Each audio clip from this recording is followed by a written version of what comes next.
अस्सलाम वालेकुम नाज़रीन, वेलकम टू माय चैनल। अगर आप लोगों ने मेरा चैनल अभी तक सब्सक्राइब नहीं किया तो जल्दी से सब्सक्राइब कर लें ताकि हमारी आने वाली हर वीडियो आप तक आसानी से पहुंच सके। तो दोस्तों, आज हम अनार के बीज के फ़ायदे बताएंगे कि अनार के बीज में कितनी ताकत है। उर्दू नाम अनारदाना, अरबी नाम हब्बुल रमान, फ़ारसी नाम तखुम अनार, अनारदाना, अंग्रेज़ी नाम पोमोग्रेनेट सीड्स। आम खट्टे कच्चे अनारों को खुश्क कर लिया जाता है।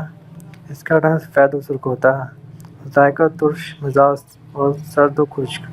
इसके फ़ायदे बहुत से हैं। कब्ज़ है, मैदे को क़ुव्वत देता है, खाने को हज़म करता है, भूख बढ़ाते हैं। अनारदाना पाउडर 1 ग्राम को पानी के साथ खाने से इसहाल और पेशाब को आराम मिलता है। मज़ीद पुदीना, धनिया, हरी मिर्च, अनारदाना की चटनी भी बनाकर इस्तेमाल की जाती है। इससे मैदा खाने को जल्द हज़म करता है, तो तबियत मैदे और बदहज़मी में भी मुफीद है। अनारदाना की चटनी बनाने का तरीका। अनारदाना 10 ग्राम, सूख मिर्च, नमक हस्बे ज़रूरत, हरा धनिया आधी गड्डी।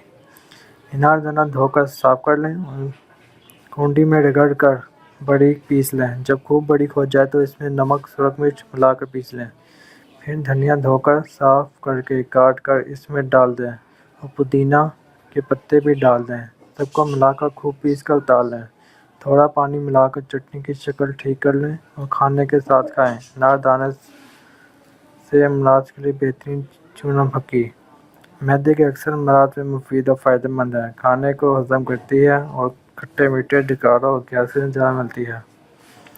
इसको बनाने के लिए चंद चीज़ें दरकार होंगी, जिसमें ज़ंजीर 5 ग्राम, ज़ीरा सफ़ेद 5 ग्राम, ज़ीरा सिया 5 ग्राम, फलफल दराज 5 ग्राम, इलायची खर्द 5 ग्राम, सख्त नींबू 5 ग्राम, फलफल से 10 ग्राम, अनारदाना 10 ग्राम, सुस्त पुदीना 10 ग्राम, नमक लाहौरी 40 ग्राम, मिश्री 150 ग्राम।